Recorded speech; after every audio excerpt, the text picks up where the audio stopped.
kita malam-malam kumpul di sini berdua atau kumpul ya? Mau bahas apa kita? Jadi di aplikasi X ini lagi viral di Twitter. akun mitolog gue tentang cerita tentang getih anak. Udah sempet baca belum? Sekilas ceritanya? sih yang FYP-nya, FYP gitu maksudnya teh. Beberapa hari yang lalu. Jadi getih anak itu menceritakan tentang seorang pria paruh baya yang bernama Pasugi ya. Pasugi ini sedang dalam keadaan hidupnya tuh susah. Karena dia mempunyai 2 anak. Anak yang pertama itu Dimas, yang kedua anaknya Bening. Jadi anak pertama itu si Dimas ini dia udah sering sakit-sakitan. Okay. Sakitnya itu udah berobat ke sana ke sini. Terus kesana kemari udah berobat ke dokter ke segala macam lah, udah habis kayak alternatif udah, juga mungkin ya. Udah sampai ngegadein sertifikat rumah, tanah. Ya pokoknya udah habis aja buat biaya pengobatan Dimas. Dan Dimas ini nggak sembuh. Dia tuh penyakitnya aneh, jadi mengeluarkan kayak bau amis gitu, bau busuk kayak gitu dari tubuhnya. Nanah ini. Bernanah. Terus dia juga kayak sering ngelihat sesuatu yang cuma bisa dia dilihat, kayak ketakutan sendiri gitu. Terus karena dia udah banyak hutang, mungkin ngambil jalan pintas ya. Akhirnya dia nemuin temennya Pamuji. Ya. Akhirnya dia nemuin temennya yang bernama Pamuji. Terus dia curhat sama temennya, katanya dia lagi susah, dia butuh uang. Terus dia mau numbalin anaknya yang bernama Dimas, karena Dimas ini udah sering sakit-sakitan. Terus katanya dia tuh mungkin Dimas juga daripada dia hidup menderita, lebih baik dia meninggal aja lah, kayak gitu. Terus kata si Pamujinya apa katanya? Kamu benar-benar serius mau numbalin anak? Pamuji tuh nanya dulu, beneran kamu serius? Kayaknya dia emang mungkin pikirannya emang lagi ya tersudut atau misalnya nggak ada pilihan lain mungkin ya. Akhirnya dia datang ke suatu daerah di Jawa Tengah. Daerahnya apa?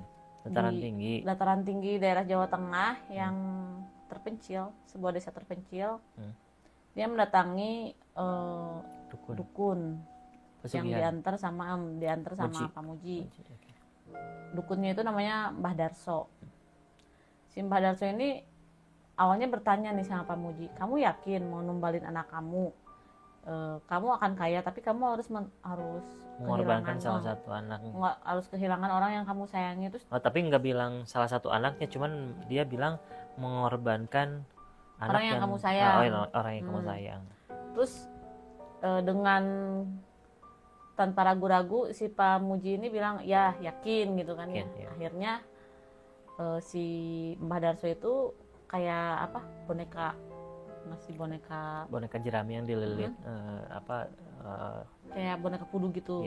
Nah, terus si Mbah Darso bilang, setelah boneka ini jatuh ke dalam air mendidih ini, maka kamu akan kehilangan orang yang kamu sayang.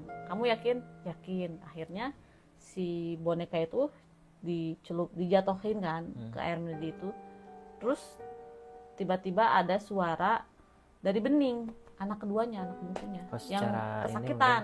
Dia ngedengar si Pak Sugi ini ngedengar suara Bening anaknya yang kedua kesakitan, kayak tolong. Padahal Pak, dalam hati dia tuh yang mau ditumbalin tuh anak yang sakitnya. Yang Dimas. Terus si Pamujinya tuh, loh itu suara Bening Pak, itu anak saya yang paling saya sayang. Terus si Pamujinya bilang, oh kamu tidak bisa memilih kan?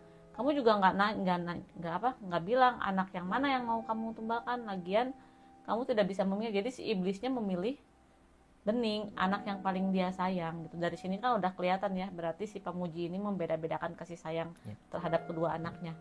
Abis itu si Pamuji itu ngambil boneka yang jerami itu yang dililit di air mendidih, si tangannya diambil. Terus dia lari ninggalin si Mbah Darso sama temennya di situ, di tempat dukun. Terus dia lari, dia ke rumahnya. Pas nyampe di rumahnya, ternyata di luar dugaan, ternyata dia ngelihat Bening sama istrinya baik-baik aja, malah kelihatan bahagia. Malah di rumahnya itu ada makanan yang enak, di meja makannya ada makanan enak, ada mainan yang banyak. Terus ke dapurnya juga banyak makanan yang enak-enak gitu. Terus dia heran gitu, si Pak Sugi ini heran, terus dia tanya sama istrinya. Terus istrinya bilang, oh jadi setelah waktu pergi ritual pesugihan, jadi ada orang datang ke rumah bawa 2 kantong uang. 2 kantong, nah isinya uang, katanya ini hasil kerja Pak Sugi sama orang yang bawa uang itu, katanya hasil kerja gitulah. Nah terus karena si Pak Sugi ini nggak mau istrinya tahu dia ternyata ritual pesugihan, udah dia diem. Habis itu dia ngambil makanan kan, mau nyuapin Dimas ada di kamarnya. Pas dia mau nyuapin Dimas, si Dimas ini tiba-tiba menolak gitu. Tiba-tiba dia teriak-teriak, tiba-tiba dia nggak mau. Terus dia ngelihat ke piringnya itu kayak ketakutan. Terus abis gitu si Pak Sugi lihat ke piringnya itu, ternyata makanan itu berubah menjadi bangkai tikus yang ada belatungnya. Abis itu kan kaget ya, terus dibuang. Abis itu dia lari ke ruang makan, makanan yang tadinya makanan hidangan mewah, yang enak-enak itu berubah menjadi bangkai tikus yang udah banyak belatungnya juga.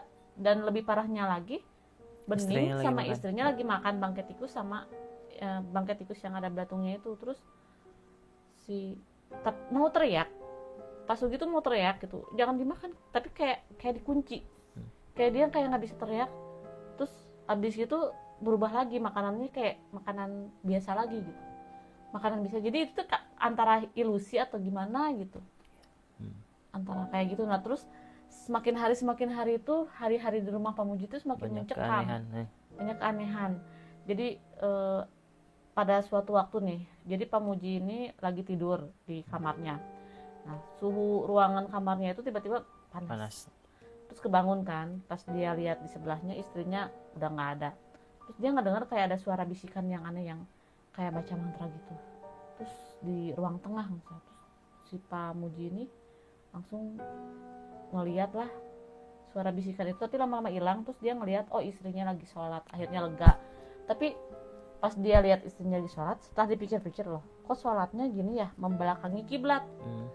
Jadi sholatnya itu nggak ya, mungkin lupa mungkin. Iya, akhirnya dia mungkin masih berhusnuzon ya, masih berbaik sangka. Jadi mungkin lupa apa gimana. Terus tapi pas sujud terakhir, tahiyat akhir, oh iya, si istrinya itu gerakannya tuh malah ke kanan ke kiri kayak gitu, kayak serem gitu. Terus si Pak Sugi ini nyamperin istrinya, megang pundaknya. Pas megang pundaknya itu si istrinya tuh ngebalik, matanya melotot, urat-urat mukanya tuh pada keluar, kayak serem gitu, kayak orang kesurupan. Terus kayak bisik-bisikin bahasa yang nggak dimengerti gitulah. Habis itu pingsan aja. Pas habis pingsan, istrinya dibawa ke kamar. Habis itu istrinya cerita, semalam dia ngelihat ada sosok perempuan yang ngegendong Bening katanya. Terus pas istrinya nyamperin sosok perempuan itu, mungkin mau nanya, itu anak saya mau dibawa kemana, mungkin kayak gitu. Terus dia nggak sadar. Habis itu nggak tahu apa yang terjadi, nggak sadar. Nah kebetulan setelah istrinya cerita itu, Bening tiba-tiba teriak dari kamarnya, teriak kesakitan, tolong sakit kayak gitulah. Akhirnya Pak Sugi sama istrinya nyamperin kan ke kamar Bening. Ternyata Bening ini keluar darah dari celananya. Karena panik akhirnya dibawa ke dokter. Nah pas di dokter ini, si dokter tuh bilang, oh ini kayak menstruasi gitu ya, katanya keluar darah. Tapi dokternya juga bingung karena baru kali ini nanganin hal yang seperti ini gitu. Ini masih kecil gitu ya? Sebelumnya nggak ada, tapi ya biasalah, mungkin dokter kasih resep pulang lagi kan. Makin hari tuh Bening tuh makin aneh, mengeluarkan bau yang busuk, bau amis kayak gitu kan ya. Karena si Pak Muji ini khawatir sama keselamatan keluarganya ya, akhirnya Pak Muji itu balik lagi ke Mbah Darso, ke dukunnya. Pas Mbah Muji balik lagi ke Mbah Darso, dia mau ngebatalin perjanjian. Nah si Mbah Darso bilang, perjanjian yang sudah dilakukan tidak bisa dibatalkan, apalagi Pak Sugi ini sudah memakai uangnya juga. Akhirnya dia pulang lagi dari kampungan dukun yang Mbah Darso itu pulang ke rumah. Sepulang dari sana ternyata anaknya itu meninggal, anaknya Dimas. Dimas meninggal. Yang paling gede itu. Iya. Yang sakit-sakitan. Dimas meninggal mengeluarkan bau yang busuk. Jadi tetangga tuh jadi omongan tetangga di situlah. Pada curiga gitu. Nah, setelah Dimas meninggal sebulan kemudian istrinya juga meninggal. Istrinya meninggal ketiban pohon yang ada di dekat rumahnya. Jenazahnya juga sama, mengeluarkan bau busuk, bau yang busuk. Jadi sekarang tinggal si Pasugi sama Bening. Nah, karena dia khawatir juga ya, karena setiap hari Bening itu penyakitnya aneh, mengeluarkan bau busuk, terus sering kesurupan juga, sering hampir mencelakakan Pasugi juga kan. Habis itu si Pasugi ini datang lagi, balik lagi ke Mbah Darso. Cuman pas Pasugi datang ke Mbah Darso ternyata Mbah Darso udah meninggal. Akhirnya si Pasugi ini datanglah minta tolong ke Pak Ustadz yang ada di pesantren. Tapi Pak Ustadz yang ada di pesantren juga dia nggak bisa membantu banyak. Tapi kata Pak Ustadz ini bilang kayak gini, katanya si Bening ini udah bukan Bening, udah bukan anaknya lagi. Bening ini seperti menjadi wadah yang dirasuki oleh sosok yang sangat jahat. Oh, jadi mungkin apa namanya itu kodam dari perjanjian pesugihan itu yang menguasain si Bening itu ya? Iya kayaknya. Oh, berarti Bening itu kuat wadahnya tuh. Iya. Kalau misalnya istrinya sama Dimas tuh nggak kuat. Sampai meninggal ya. Cerita selengkapnya sih bisa baca di aplikasi X ya, di akun mitolog gue aja deh. Panjang soalnya ceritanya. Tapi ini kan jadi ya sih kalau misalnya di dataran tinggi di desa-desa gitu kan masih banyak masih kental hal mistisnya ya. Walaupun di Indonesia tuh memang kental dengan budaya, dan budaya ini memang selalu dihubung-hubungkan dengan hal yang mistis di beberapa daerah, tapi nggak di semua daerah dihubungkan dengan mistis. Dan memang hal tersebut memang ada beberapa yang terjadi gitu ya. Iya. Makanya kenapa ada tetangga mungkin yang asalnya punya masalah seperti perekonomian yang tadi, tahu-tahu berhasil gitu kan, dan jadi omongan para tetangga. Tapi kan di zaman sekarang diam di rumah banyak uang bisa juga kan jadi content creator. Tapi kalau di desa itu jadi omongan tetangga, jadi tetangga tuh penasaran. Siapa tahu content creator banyak kok dari desa. Banyak ya, orang daerah sekarang. Iya. Cuman kan ada hal yang janggal tuh, istrinya meninggal ngeluarin bau busuk, terus anaknya juga meninggal, terus anak yang satunya lagi juga perilakunya aneh gitu. Iya, mengeluarkan bau busuk ya gitu deh, jadi sering dirasuki. Ya udah, nanti kita akan ngebahas tentang kisah-kisah Getih Anak ini selanjutnya, entah endingnya seperti apa, apakah ini akan dibuat film atau tidak. Tapi kayaknya ini akan dibuat film akhirnya, kayaknya sih. Karena ceritanya tuh terstruktur gitu, dari awal perekonomian, terus akhirnya pesugihan, terus ada yang meninggal, drama-drama menyeramkan segala macam, dan akhirnya akan menggantung ceritanya. Ada Getih Anak 1, Getih Anak 2. Nah ini kan gitu. Mungkin gitu kan, karena di Indonesia tuh kayak gitu, kayak kemarin kan Kakak Desa Penari gitu kan. Nanti gitu kan ada Kakak Desa Penari 2 juga kan nanti setelah Lebaran.